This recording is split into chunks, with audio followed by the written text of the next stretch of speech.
Hello traders and welcome back in a new week ahead video. This is Monday the 3rd of August 2026 and I'm Mohanad Yakout, Senior Market Analyst at Scope Markets. Today we're going to look at markets for the next week. What are the high risk events that we should be looking for? Of course, we do have the NFP report for July coming up the next Friday. How will markets react to this NFP report? We also have a couple of big names announcing their Q2 earnings in this season that actually is coming to a close. And we also have some comments from Donald Trump that has huge de-escalation sentiment on markets. We have seen how oil prices basically started the week on a much lower tone, around $80 per barrel on the WTI crude.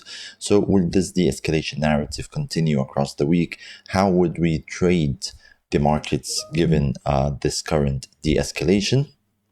And we will also have a look on the technical analysis. What are the key supply and demand levels as well that we should definitely have on our charts to trade throughout this week? If you want to know those levels and everything that I have to present to you in this video, please make sure that you stick around till the end and I'll get to explain everything to you right now.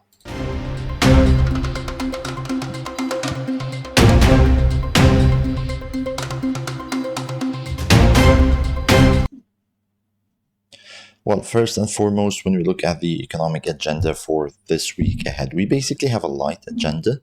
We don't have pretty much a lot to be looking for. When it comes to Monday, which is today, markets will be looking for the ISM manufacturing PMI, the purchasing managers index for the month of July. And basically, we have explained during the previous week that after Kevin Warsh gave the first and the final saying to markets about how to price in the economic releases and the data coming out from the U.S. economy. Basically, I do really expect the volatility will be much higher than it used to be during Jerome Powell's term.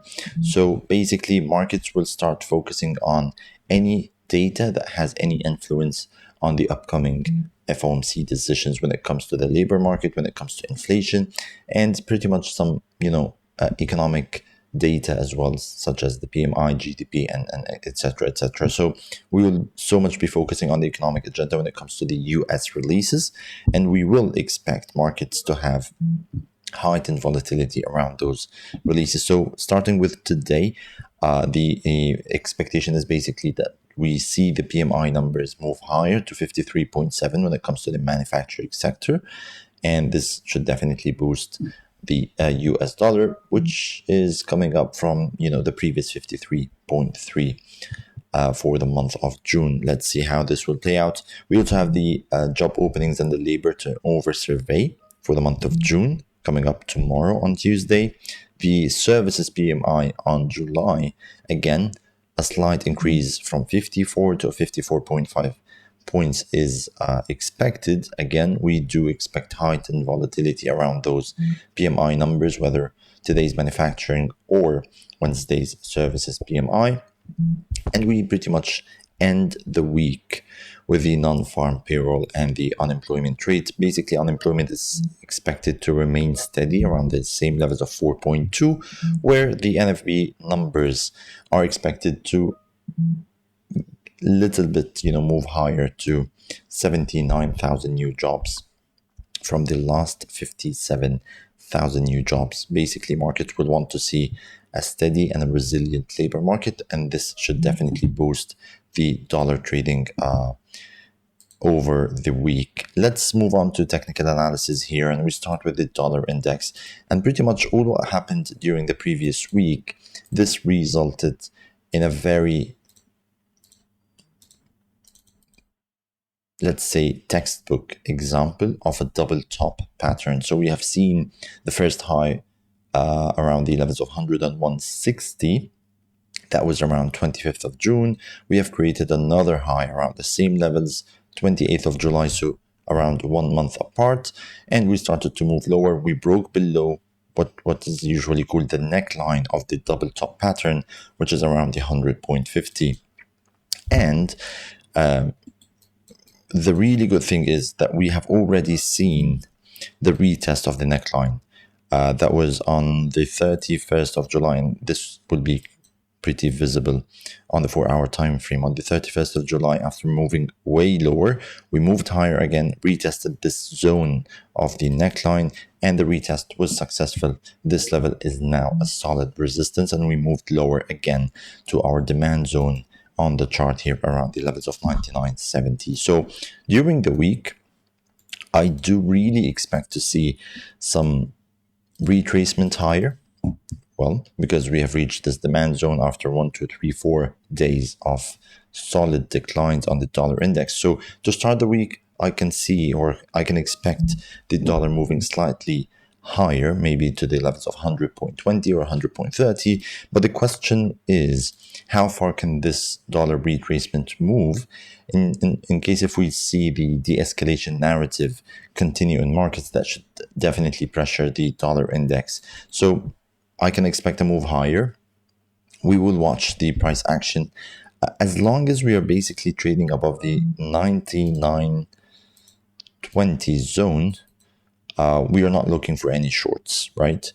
Even if we move higher, probably a short position back to test the demand zone is something that we can see.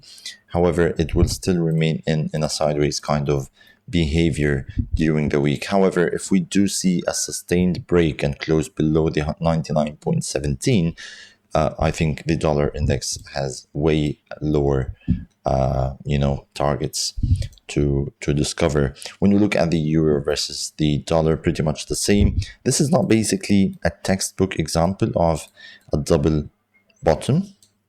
The lows here are not quite next to each other. However, it still has the same psychology of a push higher, which we have already seen. Again, during the beginning of this trading week, I do expect the resistance around the 1.1560 to hold, pushing the euro versus the dollar a little bit lower, and we can basically target the levels of 1.1480, from which we will definitely watch the price action for the next move. The pound versus the dollar is pretty much the same. We did rebound from the strong resistance levels of 1.35 lower. I think the next target should be 1.3420, and in case we moved or we broke below this 1.3420, the next target should be 1.3370. Well, we couldn't basically provide you any technical analysis on the dollar versus Japanese yen, given all what's been happening from the Bank of Japan supporting of the Japanese yen. And the new thing is that the Federal Reserve and the U.S. Treasury is basically backing up the Japanese yen as well. So we have seen this strong downward move on the dollar versus the Japanese yen that stopped around the 156. Of course, during the week, we can expect a move higher. How far could this go? The supply zone, the next resistance is basically around the 159.46, but this is all what we need to have on our charts for now. When you look on the gold trading, pretty much nothing. We are still just around the levels of the equilibrium, $80 per ounce, and the price action here is just doing absolutely nothing. It's going up, down, and in circles. So the only thing I see during this week is if we basically move higher and break above the 41.55, $4,155 per ounce, this should definitely be a long position entry to move way higher to the levels of 47.74. Will this happen during this week or not? Not quite sure, depends on volatility. However, the 41.55 is definitely a level that you should have on your charts.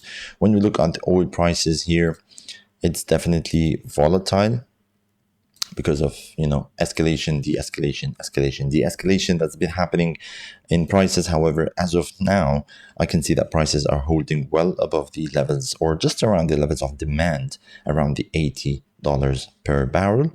In case trading continues above the 78.70, I can expect oil prices to move higher a little bit to $85 per barrel. It's funny that I'm saying a little bit and it's $5 move. However, given all what's been happening on oil prices, a $5 move right now on U.S. oil, it's basically a retracement. S&P definitely moved higher by the open of today's trading, and this week, again, due to the de-escalation that's been happening. However, during the beginning of this week, I can expect to see prices getting back to retest those levels as support. So we had those levels around the 74.80 as resistance. We moved lower from those levels, higher again.